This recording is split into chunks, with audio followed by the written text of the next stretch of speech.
Students, आज हम lecture CS 101 JavaScript 15 के सेकंड पार्ट को स्टडी करेंगे।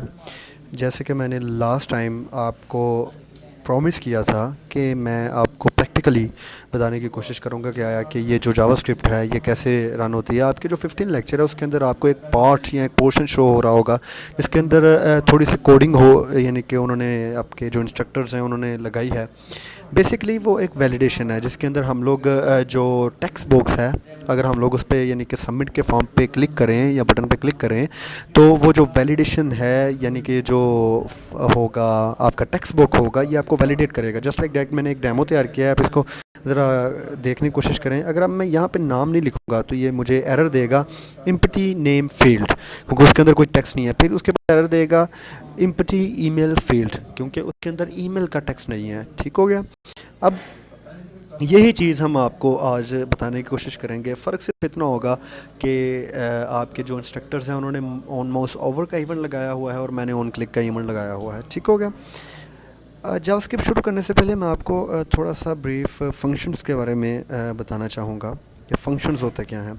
फ़ंक्शंस को हम इस तरह कह सकते हैं जैसे कि एक फैक्ट्री है, एक बिल्डिंग मशीन है जिसके अंदर हम डिफरेंट चीज़ें यानी कि बना सकते हैं। हम एक जो बिल्डिंग मशीन है उसको हम बार बार एक प्रोडक्ट जो है वो ड्रॉ करने के लिए यूज़ कर सकते हैं। जस्ट लाइक फंक्शन, एक फंक्शन जो होता है वो एक ऐसी चीज़ है जिसको हम अपने पूरे वेबसाइट के अंदर बार बार यूज़ कर सकते हैं।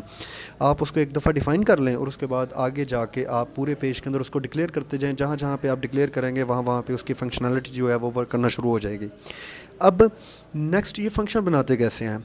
अब फंक्शन सबसे पहले बनाने का तरीका ये है कि आप लोग फंक्शन लिखें, जैसे कि मैंने ये ऊपर आप देख रहे हैं लिखा हुआ है फंक्शंस लिखें, ये जो मैं हाईलाइट कर रहा हूँ अभी।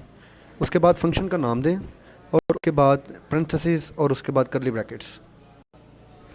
अब उसके करली ब्रैकेट्स के अंदर आप फंक्शंस को डिफ़ाइन कर सकते हैं। आप जिस तरह मर्ज़ी फंक्शंस को डिफ़ाइन करें, आप उसके अंदर जैसे मर्ज़ी उसको डिज़ाइन या डिफ़ाइन कर सकते हैं। अब ये जो फंक्शन होगा पूरे के पूरे आपके वेब पेज के अंदर डिफरेंट या बार बार यूज़ हो सकता है। आप जितनी दफ़ा आप उस फंक्शन को यूज़ करेंगे आपके वेब पेज पे उतनी ही दफ़ा आपको वही फंक्शनैलिटी देगा जो आपने ऊपर डिफ़ाइन की हुई है। ठीक हो गया। अब फ़र्स्ट ऑफ़ ऑल तो ये तो बात होगी कि हम फंक्शन को कैसे बना सकते हैं। अब इसकी डेफिनेशन क्या है, यहाँ आप लाइन बाय लाइन जो मैंने फंक्शन बनाया हुआ है इसको स्टडी करने की कोशिश करते हैं ताकि आप लोग बेहतर तरीके से समझ सकें। अब नेक्स्ट जो हमने एक वर्ड लिखा है वॉर। अब ये वॉर क्या है। अब ये वॉर इसको हम कहते हैं वेरिएबल। ठीक हो गया। वेरिएबल क्या है। वेरिएबल ऐसी चीज़ होती है जिसके अंदर हम यानी कि किसी भी चीज़ों को बार बार चेंज कर सकते हैं। जैसे फॉर एग्जांपल मैं लिखता हूँ वार A इज़ इक्वल टू 10। ठीक हो गया। वार B इज़ इक्वल टू 20। अब वार C इज़ इक्वल टू 0। अब जब हम A और B को प्लस करेंगे तो जो आंसर आएगा वो हम C में डालेंगे तो वो C की वैल्यू 0 से 30 हो जाएगी। इट मीन्स कि वेरिएबल एक ऐसी चीज़ है जिसको हम बार बार चेंज कर सकते हैं। अब वेरिएबल के अलावा भी एक दूसरा यानी कि फेस होता है जिसे हम कांस्टेंट कहते हैं। अब कांस्टेंट क्या है। कांस्टेंट एक ऐसी चीज़ है जिसको हम एक दफ़ा अपने वेब पेज पे डिज़ाइन कर लें, आप अपने वेब पेज पे डिक्लेयर कर लें तो आप उसको पूरे के पूरे वेब पेज के अंदर कहीं भी यूज़ कर सकते हैं। यानी मीन्स आप अपने फंक्शन के अंदर यानी कि जावास्क्रिप्ट के अंदर आप कहीं भी यूज़ कर सकते हैं। इसको हम कॉन्स्ट या कांस्टेंट कहते हैं। ठीक हो गया। अब यहाँ पे मैंने वेरिएबल डिज़ाइन किया क्योंकि मैं बेसिकली अपनी जो चीज़ है इसको चेंज करना चाहता हूँ, यानी कि मैं बार बार चेंज कर, अब कभी वैल्यू इसकी 10 हो जाए कभी 20 हो जाए तो उसके लिए मैं वेरिएबल ही यूज़ करूँगा। आगे मैंने लिखा है डॉक्यूमेंट। अब डॉक्यूमेंट क्या है। अब आपका जो वेब पेज है उसका जो पेज शो रहा है वो बेसिकली आपका डॉक्यूमेंट है। जैसे कि आपको डेमो देने की कोशिश करता हूँ। ये आपका जो वेब पेज शो हो रहा है जिस पे नेम, ईमेल और बटन एक बना हुआ है ये आपका डॉक्यूमेंट है। ठीक हो गया। वेब पेज जिसको हम कहते हैं जो पेज होता है वो आपका डॉक्यूमेंट होता है। ठीक हो गया। अब नेक्स्ट जो चीज़ यूज़ कर रहा हूँ उसे कह रहा हूँ गेट एलिमेंट बाय आईडी। अब ये आईडी क्या चीज़ है। अब आईडी को आप इस तरह यानी कि डिक्लेयर कर लें कि एक आईडी जो होती है वो किसी भी, अब देखें मैंने एक फॉर्म बनाया, फॉर्म के अंदर मैंने नेम लिखा, उसके बाद आईडी लिखा। अब ये जो आईडी है ये इस इनपुट फील्ड की एक यूनिक आइडेंटिटी है। ठीक हो गया। अब मैं इसको यूनिक आइडेंटिटी को किसी भी जगह पे यूज़ कर सकता हूँ। ठीक हो गया। आईडी यूनिक होनी चाहिए आपकी। आप किसी भी टैग को आप आईडी दे सकते हैं, किसी भी को, इवन कि मैं आप जो फॉर्म मेथड पोस्ट लिखा हुआ है मैं इसको भी आईडी दे सकता हूँ। इट डजेंट मैटर कि आप किसी भी चीज़ को आईडी दे सकते हैं, आप किसी भी चीज़ को नेम दे सकते हैं, ठीक हो गया। तब एट द एंड आप कोई भी लैंग्वेज यूज़ करके उस आईडी से आप वैल्यू ग्रैब कर सकते हैं और आप अपने स्क्रिप्ट के अंदर यूज़ कर सकते हैं। अब मैंने input type text name is equal to name and ID is equal to name, मैंने आईडी नेम दी है और एक को आईडी ईमेल दी हुई है, ठीक हो गया। अब मैंने यहाँ पे किया है document dot gate element by ID. अब ये मींस के एलिमेंट इस डॉक्यूमेंट से एलिमेंट गेट करो जिसकी आईडी है नेम, जो मैंने नीचे डिफाइन किया है, ठीक हो गया। अब आगे मैंने लिखा है डॉट वैल्यू। अब डॉट वैल्यू का क्या मतलब है? डॉट वैल्यू का मतलब है, चलो मैं डेमो देता हूँ आपको। अब जो आप नेम के अंदर जितनी नेम के जो टेक्स्ट बॉक्स है, यानी कि जहाँ जिसकी जो आपने आईडी दी है नेम को, उसके अंदर आप जो भी चीज़ लिखोगे, यानी कि नेम वाले टेक्स्ट बॉक्स के अंदर आप जो भी चीज़ लिखोगे वो उसकी वैल्यू गिनी जाएगी। अब मैं क्या कर रहा हूँ वहाँ पे document dot gate element by ID dot value, ठीक हो गया। लेट मी सी, अब ये कर रहा हूँ document dot gate element by ID मैं कर रहा हूँ। इट मीन्स कि आप आईडी जिसकी है नेम, उसका जो वैल्यू है, यानी कि जो भी टेक्स्ट बॉक्स के अंदर लिखा जाएगा आप वो ग्रैब कर रहे हैं, ठीक हो गया। एट द सेकंड लाइन अगर हम स्टडी करें तो वो भी यही है, ठीक हो गया। उसके अंदर मैं एक वेरिएबल वी बना रहा हूँ और उसके बाद जो ईमेल की आईडी है जो उसकी वैल्यू ग्रैब कर रहा हूँ। अब ईमेल की आईडी ये देखें नीचे आपकी जो शो हो रही है, ठीक हो गया। अब नेक्स्ट क्या कर रहा हूँ? अब नेक्स्ट मैंने इफ़ कंडीशन लगाई है। अब इफ़ कंडीशन क्या है? इफ़ कंडीशन ये होती है आपकी किसी भी इवन कि आपकी जो आपको जावास्क्रिप्ट बेसिकली पढ़ाने का मकसद ये होता है कि ये जो बेसिक्स है आपकी ये क्लियर हो जाए।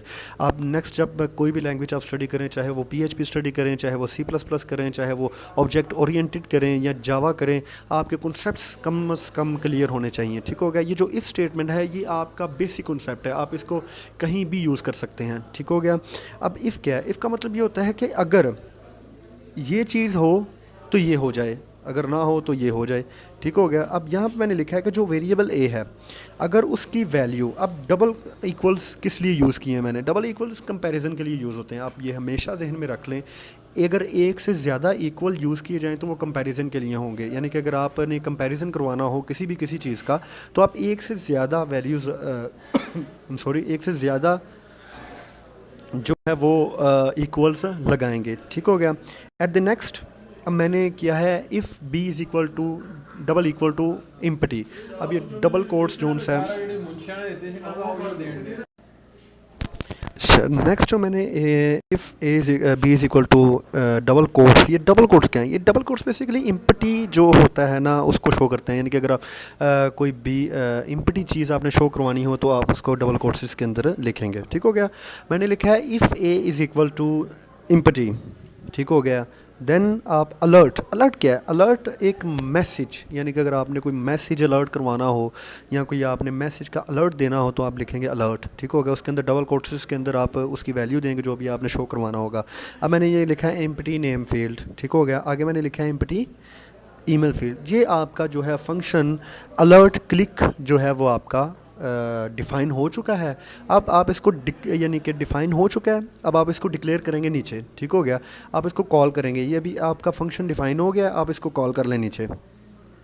अब अगर मैं नीचे स्क्रॉल डाउन करूं तो अगर मैं इसको नीचे स्क्रॉल डाउन करूं तो आप देखेंगे कि यहाँ पे मैंने ऑन क्लिक, अब ये ऑन क्लिक क्या है?